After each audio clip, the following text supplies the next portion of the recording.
The future of any person's success is based predominantly upon the image they hold of themselves. By taking the time to understand the psychology and the physiology of the self, it can mean the difference between accomplishment and failure, bitterness and happiness, thriving and surviving. The discovery of the real self can rescue a collapsing financial status, recreate a faltering career, repair a dysfunctional relationship, and transform a life of mediocrity into a radiant existence. On a universal plane, discovering the real self means the difference between total freedom and the constraints of negative, habitual behavior. Through carefully comprehending the self-image and by learning to modify it to suit personal purposes, we gain incredible confidence and power in our ability to literally create what we want from life. We each carry a mental map or picture of ourselves that is perfectly capable of being altered if it doesn't suit the image that we'd really like to hold and live. The self-image is our own conception of the type of person we perceive ourselves to be. It dictates who we are to ourselves as well as to the outside world. This self-image is built upon our beliefs about ourselves that have unconsciously been formed from our past experiences, our successes and failures, our discomforts, our triumphs, and the way other people have reacted to us, especially in early childhood.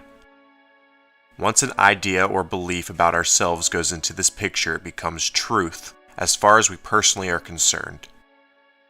We do not question its validity, but proceed to act it out in the movie of our life just as if it were true. The self-image then controls what can and can't be accomplished, what is perceived as difficult or easy, even the responses received from others. More specifically, all actions, feelings, behavior, and capabilities are always consistent with this self-image. Not sometimes, always. You will always act like the sort of person you recognize yourself to be. More so, you literally cannot act otherwise, in spite of all your efforts, unless you reevaluate and alter your internal self-image. The person who identifies themselves as poverty-stricken will find some way to remain poor despite all good intentions. The person who has a personal awareness of always being a victim will on every occasion find circumstances to verify the opinion of this suffering. One who has announced themselves as always being sick will find themselves without any remedy for what ails them. You can insert any particular you want into this equation: weight loss, relationships, career, loneliness, bad luck, and so on. The effects of any personal interpretation of the self are universal and based on a cause that is rooted deep within the belief system. The self-image is a conclusion and a foundation upon which the entire personality, behavior, and circumstances are built. Accordingly, experiences and manifestations have no choice but to verify and thereby strengthen our self-images, whether they may be a brutal or a beneficial cycle. Whatever is deemed difficult for a person, whatever frustrations they may have in their life, outward conditions are likely proving and reinforcing those things based on natural laws. On the other side of the coin, whatever a person announces as easy for them, or whatever portion of the identity has developed a belief in something as effortless, painless, and unchallenging, is also strengthened and supported by these same laws. Whichever reality happens to be the case, it's based on certain fixed and possibly concealed patterns of thought that, if changed, will offer new experiences with vastly different results. The most important thing to note about the self-image is that it has the capability of being altered once you reach the root of the cause of the discomfort. One of the reasons it seems so difficult for people to change the reality is because they spend all of their efforts attempting to manipulate their exterior circumstances rather than working on the interior of the self, which is where the true power of manifestation lies. You have a choice. you can choose to be different. With choice comes change, and with change comes measurable transformation. The trick is to create new, quality, and empowering memories for your cells to work with. It is as though you're writing a script for the cells in your body to act out. In other words, certain patterns of thinking and behaving make themselves apparent when reviewing just how people are able to manifest their desired goals. In turn, the cells within their physical body are in total alignment with behavior and beliefs. Maybe you know of someone who, for some reason, seems to consistently reach his or her goals seemingly easily and effortlessly. The fact is, there are those who know how to create their future in an uncomplicated way, but if you were to ask them how, they'd probably be unable to tell you in any detail. That's because for most people who do things exceptionally well, the secret of their skills resides almost totally at the subconscious level. In order to create the changes you want in your life, it's highly important that you learn to effectively communicate with your subconscious mind the directions for how you want to think, feel, and behave instead of any old fear-based responses and negative sabotaging self-images. A well-formed outcome or goal is one that is stated in such a way that is particularly appealing to the subconscious mind because it is communicated in a language that this portion of the mind speaks and understands. Here's the key. The language of the brain is vivid, sensory, rich imagination coupled with intense feeling.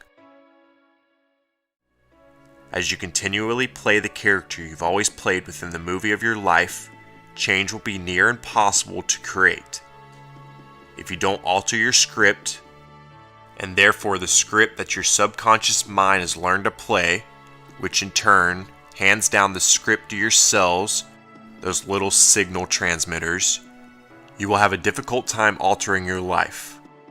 However, you can change your character, your movie, and consequently your entire life by practicing the steps given in the upcoming exercise for an average of 10 to 15 minutes per day.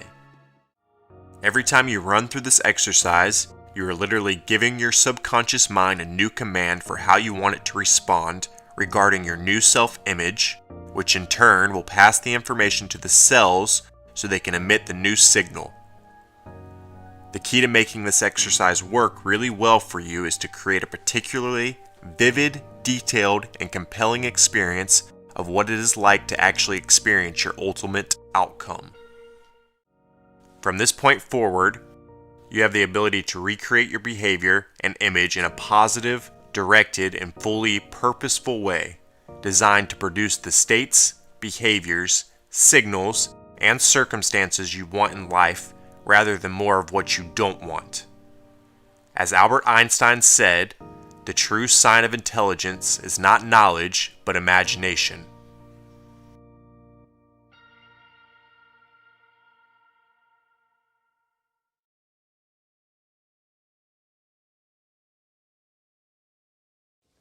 Here's the 3 phases of creation. You start out with fantasy. Consider that you're acting. You're an actor. You become the actor, and you act, in your own mind. You can be doing this in a crowded subway, and you see yourself in that role. You see yourself actually doing it. Okay? You build the fantasy. Now, you just play with that. You might fool around with that for a week or two. Just keep, until you start to become familiar with going there. And you'll find you can go there in a millisecond just like that. Now, keep this in mind. As you're building that fantasy, you're tucking it into cells in your brain. Well, now, you've got the fantasy. Now what you want to do, you got to put it in print. How do you do that? Well, you got to take it and you got to activate another intellectual factor. See, the intellectual factor of imagination was used to build the fantasy. Now you're going to theory. Now you activate the reasoning factor. And you start to change this from fantasy into something that's intellectual. It's real in your mind. And you start to describe it. You start to put it in words. And each word represents a picture. So what you're doing is you're painting your picture now in words. That's what a book is. It's a picture painted in words. And the second you say, I'm able, I'm willing, and I'm able, and I'm going to do it. Boom, it becomes a goal. You're going to be taking the goal and you're going to plant it in the garden of the mind. That part of you is a part of everything. That's the infinite side of you. And get this, it operates one way. It is totally deductive. In other words, it does not have the ability to change anything. Exactly what you plant, that's what you're going to get. Now, when you plant it there and you understand this, that's when it begins to move into form and becomes a fact. So you go from fantasy to theory to fact. Now, when you do that, you're in the position to build bigger and better fantasies. So you're always growing and moving to a higher plane. That is the creative process.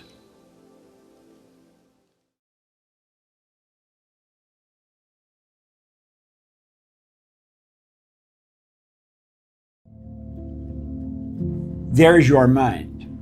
You have a conscious and subconscious in your body.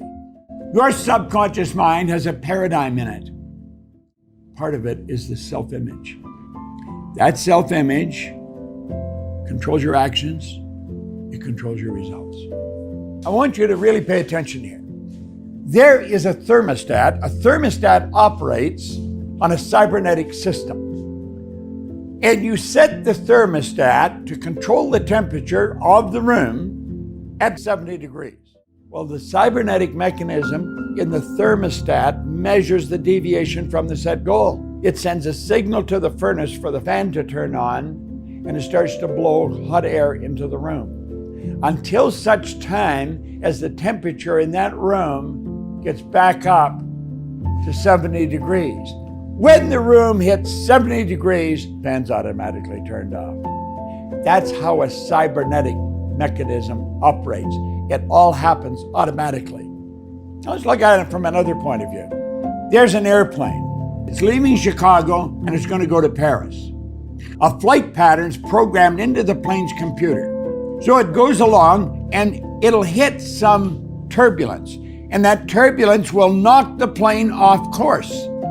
The second the plane leaves the flight pattern, the cybernetic system is activated and the plane's brought right back onto course. This all happens automatically. The pilot had nothing to do with changing that. Understand this.